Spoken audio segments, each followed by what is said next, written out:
Hello दोस्तों, आपको अपने चैनल एम ए ज्ञान स्टडी में स्वागत है। तो चलिए दोस्तों, आज के इस वीडियो के तहत हम आपको रसायन शास्त्र के महत्वपूर्ण प्रश्न यानी जितने भी प्रश्न बनते हैं उसमें जो अभिक्रिया जो होती है, यानी हर साल के एग्ज़ाम में एक ना एक अभिक्रिया आपके एग्ज़ाम में पूछी जाती है। इसलिए जितने सारे अभिक्रिया जो दिया गया है आपकी बुक में, आपके जो बिहार बोर्ड के लिए जितने सारे अभिक्रिया इम्पोर्टेंट है उन सभी अभिक्रियाओं को हम लेकर आए हैं। तो चलिए दोस्तों, वीडियो को लास्ट तक आप देखिए। तो चलिए पहला हम अभिक्रिया को स्टार्ट करते हैं। कह रहा है विभिन्न प्रकार की रासायनिक अभिक्रिया। पहला जो अभिक्रिया बोल रहा है कि संयोजन या संश्लेषण अभिक्रिया। आप देख सकते हैं एक नंबर जो बोल रहा है कि संयोजन या संश्लेषण अभिक्रिया। आप देख सकते हैं कह रहे वैसी रासायनिक अभिक्रिया जिसमें दो या अधिक पदार्थ तत्व या यौगिक हो सकते हैं परस्पर संयोग करके एक नए पदार्थ का निर्माण करते हैं और नए पदार्थ का गुण जो होता है मूल पदार्थ के गुण से बिल्कुल क्या होता है भिन्न होते हैं, उसे संयोजन या संश्लेषण अभिक्रिया कहते हैं। तो यहाँ क्या कहा गया है कि रासायनिक अभिक्रिया ऐसी रासायनिक अभिक्रिया जिसमें दो या अधिक पदार्थ क्या करते हैं, संयोग कर देते हैं, एक दूसरे से मिल जाते हैं और मिल करके क्या बनाते हैं, एक नए पदार्थ का निर्माण करते हैं। और नए पदार्थ का गुण जो होता है मूल यौगिक गुण से बिल्कुल भिन्न होता है, उसे क्या कहते हैं, संयोजन अभिक्रिया कहते हैं। इसका स्क्रीनशॉट आप ले सकते हैं। तो यहाँ देखिए, इसकी लिए क्या करेंगे, एग्जाम्पल आप देंगे। इसकी जो है परिभाषा लिख करके एग्जाम्पल भी देना आवश्यक होता है, इसलिए एग्जाम्पल भी आप देंगे। यहाँ हम आपको एग्जाम्पल कुछ दे रहे हैं। एग्जाम्पल देख सकते हैं, C+O2 बन जाता है CO2। तो C कार्बन है, O2 ऑक्सीजन है और CO2 कार्बन डाइऑक्साइड है। यानी C और O2 के जुड़ने से कौन सी बन जा रही है अभिक्रिया, तो CO2 बन रहा है, यानी संयोजन हो रहा है। तो कौन सी अभिक्रिया होगी कि संयोजन अभिक्रिया हो गई। यहाँ 2Mg प्लस O2 बन रहा है 2MgO, यानी Mg और O2 मिलकर बन रहा है MgO। तो इससे क्या होगा कि अभिक्रिया कौन सी हो गई, संयोजन अभिक्रिया। मैग्नीशियम और ऑक्सीजन क्या कर रहे हैं, संयोजन कर रहे हैं, संयोग कर रहे हैं। यहाँ देखिए Fe+S यानी लोहा और सल्फर क्या कर रहे हैं, योग कर रहे हैं। तो योग करने से कौन सी अभिक्रिया बन गई, संयोजन अभिक्रिया। FeS बन रहा है, आयरन सल्फाइड बन रहा है यहाँ। चलिए दोस्तों, अगला अभिक्रिया की तरफ हम चलते हैं। तो अगला अभिक्रिया 2 नंबर जो अभिक्रिया आप देख सकते हैं, वियोजन या अपघटन अभिक्रिया। वियोजन या अपघटन अभिक्रिया क्या है बोल रहा है, 2 नंबर जो बोल रहा है वियोजन या अपघटन अभिक्रिया वैसी रासायनिक अभिक्रिया जिसमें किसी यौगिक के बड़े अणु के टूटने से दो या अधिक सरल यौगिक बनते हैं जिनके गुण मूल यौगिक के गुण से बिल्कुल भिन्न होते हैं। यानी इनका गुण क्या होता है कि मूल यौगिक का जो गुण होता है उसके गुण से बिल्कुल अलग होता है। तो वैसे अभिक्रिया को क्या कहते हैं, वियोजन या अपघटन अभिक्रिया। और क्या करते हैं, इसमें बड़े अणु टूटते हैं और टूटने से सरल अणु का निर्माण होता है। तो यहाँ कैल्शियम कार्बोनेट का जब अपघटन करते हैं, यानी CaCO3 जिसका चूना पत्थर भी इसे कहते हैं, कैल्शियम कार्बोनेट को, इसे संगमरमर भी कहते हैं। इस बात को याद कर सकते हैं आप। आपके लिए ऑब्जेक्टिव में पूछ दे प्रश्न कि संगमरमर किसे कहते हैं, अर्थात संगमरमर का सूत्र क्या होता है, तब बताएंगे कि CaCO3 जो होता है संगमरमर का जो सूत्र होता है CaO और CO2 में क्या हो जाता है, CO3 जो है टूट जाता है। तो यहाँ CaO को क्या कहते हैं, कली चूना, कली चूना के नाम से जानते हैं CaO को। चलिए दोस्तों, अगला जो बोल रहा है जल का वैद्युत अपघटन। तो जल का जो वैद्युत अपघटन यानी H2O का विद्युत धारा प्रवाहित करते हैं, तो H2 और O2 यानी हाइड्रोजन और ऑक्सीजन क्या होता है टूट जाता है उसमें। और टूटने के बाद कैथोड पर क्या होता है, हाइड्रोजन जाता है और एनोड पर ऑक्सीजन जाता है। क्योंकि हाइड्रोजन H+ होता है और ऑक्सीजन O- होता है। प्लस वाला माइनस पर जाएगा, माइनस वाला प्लस पर जाएगा। क्योंकि कैथोड माइनस होता है, एनोड प्लस होता है। तो माइनस ऑक्सीजन है तो एनोड पर जाएगा और हाइड्रोजन प्लस है तो ये क्या जाएगा, कैथोड पर जाएगा। इस बात को आप समझ सकते हैं। और ये कौन सी अभिक्रिया है, एक प्रकार की वियोजन अभिक्रिया या अपघटन अभिक्रिया है, इस बात को याद कर सकते हैं। अब चलिए दोस्तों, अगला जो अभिक्रिया बोल रही है एकल विस्थापन अभिक्रिया। अब कह रहा है एकल विस्थापन अभिक्रिया 3 नंबर कि वैसी रासायनिक अभिक्रिया जिसमें किसी अणु में उपस्थित किसी परमाणु या परमाणुओं के समूह को किसी दूसरे परमाणु द्वारा क्या किया जाता है, विस्थापित कर दिया जाता है, एकल विस्थापन अभिक्रिया कहलाती है। यानी किसी अणु में उपस्थित परमाणु या परमाणुओं के समूह को किसी दूसरे परमाणु द्वारा क्या क्या कर दिया जाता है, विस्थापित कर दिया जाता है, उसी को क्या कहते हैं, एकल विस्थापन अभिक्रिया। अब यहाँ क्या किया है, लोहा है और CuSO4 यानी कॉपर सल्फेट है, तो लोहा के द्वारा कॉपर को क्या किया जाए, यहाँ से विस्थापित कर दिया जा रहा है। तो करने के बाद क्या बन रहा है, FeSO4 प्लस Cu क्या हो जा रहा है, कॉपर बाहर निकल जा रहा है। तो ये कौन सी अभिक्रिया है, एकल विस्थापन अभिक्रिया, यानी इसे विस्थापन अभिक्रिया भी आप कह सकते हैं। तो चलिए दोस्तों अगले जो है एग्जाम्पल की तरफ चलते हैं। अगला एग्जाम्पल आप देख सकते हैं Zn और CuSO4। तो Zn जो है यानी जिंक जो है क्या कर रहा है, Cu को क्या कर रहा है, यानी कॉपर को विस्थापित कर दे रहा है। तो कॉपर बाहर निकल जा रहा है और ZnSO4 क्या हो रहा है, यहाँ बन जा रहा है, यानी जिंक सल्फेट इसको कहते हैं। तो आप इसे समझ सकते हैं। तो ये कौन सी अभिक्रिया हो गई, विस्थापन अभिक्रिया हो गई। अब चलिए अगली अभिक्रिया की तरफ चलते हैं। तो अगला पर अभिक्रिया जो आप देख सकते हैं बोल रहा है द्विविस्थापन अभिक्रिया। द्विविस्थापन अभिक्रिया जो है इसे आप समझ सकते हैं, इसे उभय विस्थापन अभिक्रिया भी कहते हैं, इस बात को आप समझ सकते हैं। करें वैसी रासायनिक अभिक्रिया जिसमें दो यौगिक अपने आयनों का विनिमय या आदान प्रदान करके दो नए यौगिकों का निर्माण करते हैं, द्विविस्थापन अभिक्रिया कहलाती है। यानी दो यौगिक होते हैं इसमें और एक दूसरे के आयनों का क्या करते हैं, आदान प्रदान करते हैं, यानी इसका आयन उसमें और उसका आयन इसमें क्या हो जाता है, चल जाता है। जैसे आप देख सकते हैं XY AB दिया है, यहाँ आपको हम दिखाने की कोशिश करेंगे। XY दिया है, AB दिया है, तो इसमें से X के साथ क्या हो जा रहा है, B हो जा रहा है, यानी B इसके साथ आ जा रहा है, X के साथ आ जा रहा है, और यहाँ एक जो है Y के साथ चला जा रहा है, यानी एक दूसरे से आदान प्रदान कर दे रहे हैं, विनिमय कर दे रहे हैं। इसी प्रकार अभिक्रिया में होगा। देखिए अभिक्रिया है ना, तो देख सकते हैं आप कि NaCl है और AgNO3 है, तो बन जाता है AgCl, यानी Cl जो हो रहा है Ag के साथ आ जा रहा है और NaNO3 आप देख सकते हैं जो Na के साथ आ जा रहा है NO3, आप इसे देख सकते हैं, एक दूसरे का आदान प्रदान कर रहे हैं। अब यहाँ देखिए कि ये क्यों आ रहा है, तो ये NaCl में ना Na जो होता है यानी सोडियम जो होता है वो प्लस में होता है और जो क्लोरीन जो होता है वो माइनस में होता है। तो माइनस वाला प्लस के साथ आप प्लस वाला माइनस के साथ, इसी पर Ag प्लस है NO3 माइनस है, तो Ag प्लस के साथ माइनस Cl आ जा रहा है और Na प्लस के साथ NO3 माइनस आ जा रहा है। अब इसे देख सकते हैं।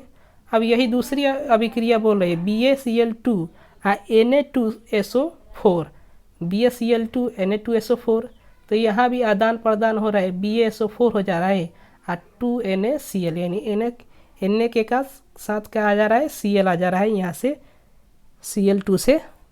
चलिए दोस्तों आप इसे समझ गए होंगे। तो चलिए अगले हम अभिक्रिया को देखते हैं। अगले जो अभिक्रिया बोल रही है अवक्षेपण अभिक्रिया, इसको पहले हटा देते हैं। अवक्षेपण अभिक्रिया बोल रही है, आप देख सकते हैं 5 नंबर जो बोल रहा है अभिक्रिया अवक्षेपण अभिक्रिया। करें वैसी रासायनिक अभिक्रिया जिसमें प्रतिफल ठोस के रूप में विलयन से पृथक हो जाता है, अवक्षेपण अभिक्रिया, यानी अवक्षेप बन के बाहर निकल जाता है, ठोस के रूप में विलयन से बाहर निकल के पृथक हो जाता है, वह अवक्षेपण अभिक्रिया होती है। और पृथक होने वाले जो ठोस पदार्थ होता है उसको अवक्षेप कहा जाता है, इस बात को बोला गया है, यहाँ अवक्षेप कहा जाता है। अब यहाँ NaCl और AgNO3 जो है ना, इससे क्या हो जाए कि AgCl और NaNO3 बन रहा है, लेकिन AgCl जो है ना अवक्षेप के रूप में बाहर निकल जाए। यहाँ नीचे की तरफ जब तीर खींचा जाएगा ना तो आप समझ जाइएगा कि अवक्षेप बाहर निकल रहा है, समझ गए ना। तो चलिए दोस्तों अगले जो हम देख सकते हैं अगला अभिक्रिया की तरफ। अगला जो अभिक्रिया जो बोल रही है उदासीनीकरण अभिक्रिया, बहुत ही इम्पोर्टेंट अभिक्रिया है, बार बार आ जा रहा है, इसको हटा देते हैं।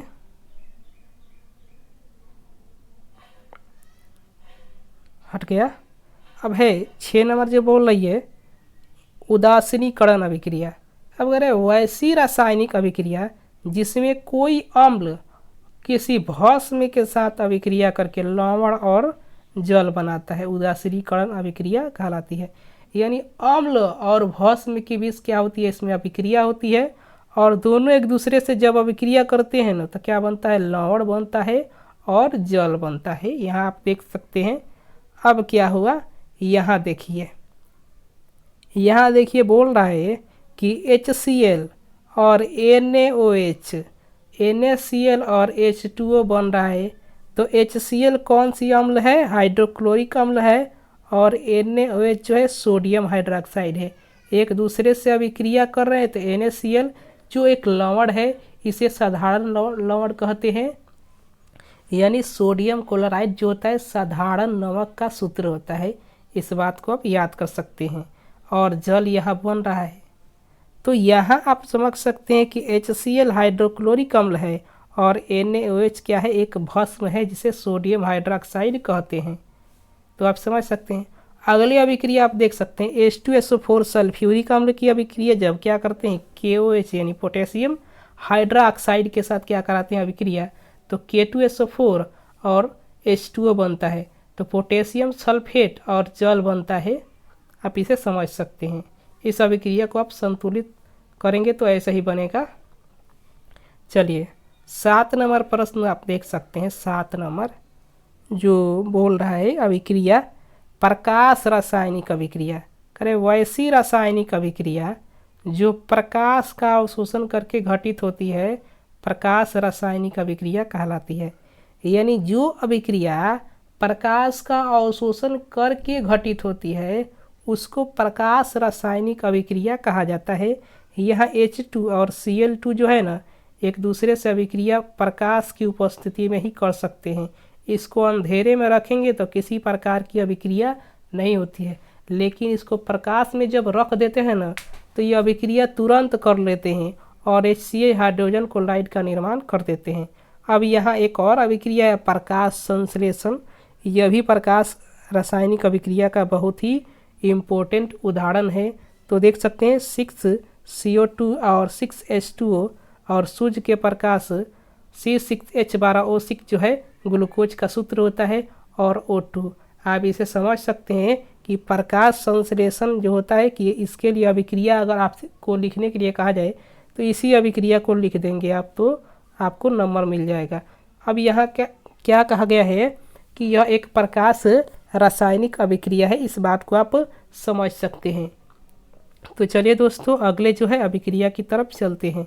अगला अभिक्रिया बहुत ही इम्पोर्टेंट अभिक्रिया है, ऑक्सीकरण अवकरण अभिक्रिया है। तो सबसे पहले हम समझ लेते हैं कि ऑक्सीकरण क्या होता है।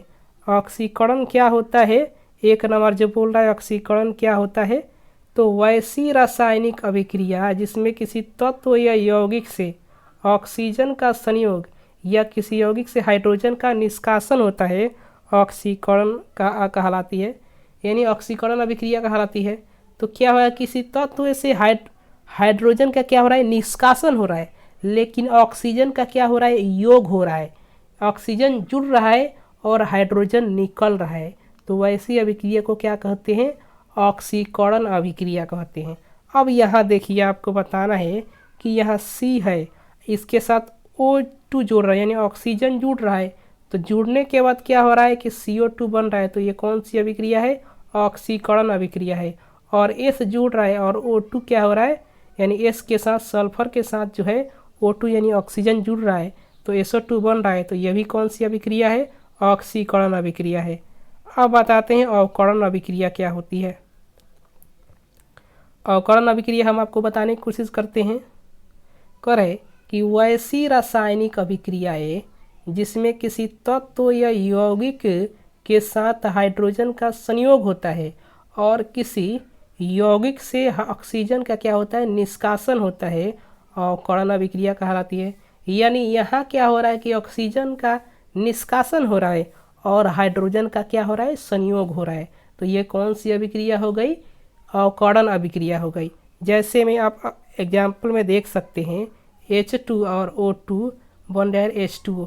तो यहाँ क्या हो रहा है कि H2 जो है ना हाइड्रोजन है, हाइड्रोजन का संयोग ऑक्सीजन के साथ हो रहा है। यहाँ H2 और Cl2 2HCl बन रहा है। तो हाइड्रोजन का संयोग किसके साथ हो रहा है, क्लोरीन के साथ हो रहा है, जिससे 2HCl बन रहा है। अगली अभिक्रिया, अब यहाँ हम बात बताते हैं आपको कि अवकरण अभिक्रियाएँ जो है ना, ऑक्सीकरण के ठीक उल्टी होती है।